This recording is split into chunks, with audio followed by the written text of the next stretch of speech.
Bismillahirrahmanirrahim, wa salatu wa salam ala rasulillah. Donc on se trouve ici actuellement auprès du maqam de la tombe du compagnon Ja'far ibn Abi Talib, qu'on appelle aussi Ja'far al-Tayyar, radiallahu anhu. Ja'far ibn Abi Talib, c'était le grand frère de Ali ibn Abi Talib, radiallahu anhu.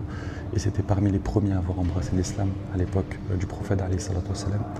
Il a participé aussi à la première hijra en Abyssinie et il est notamment connu pour le discours qu'il a eu et la da'wa qu'il a faite auprès du Négus al-Najashi, le roi d'Abyssinie de l'époque. Ja'far ibn Abi Talib est tombé en martyr lors de la bataille de Mu'ta qui était très proche et qu'on a visité auparavant. Il est tombé en martyr après avoir succédé au commandement de Zayd ibn Haritha. Et lorsqu'il a pris l'étendard avec sa main droite a été coupée. Il l'a alors pris avec sa main gauche qui a été coupée. Il a pris l'étendard avec ses moignons, il l'a tenu contre son torse et il a été tué lors de cette bataille.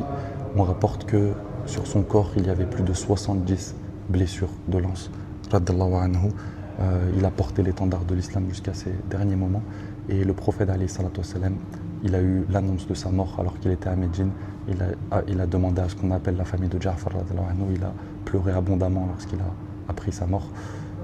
Radallahu anhu, qu'Allah nous accorde le même courage que ses compagnons, nous accorde la même foi et la même certitude en Allah et qu'il nous accorde les mêmes qualités et qu'Allah nous facilite à connaître leur histoire et à nous rapprocher d'eux physiquement, spirituellement, qui nous permettent de les visiter. Donc je vous invite, si vous venez en Jordanie, à visiter ce très grand compagnon qui est de la famille de Ali ibn Abi Talib, donc très très proche du prophète alayhi salatu wassalam.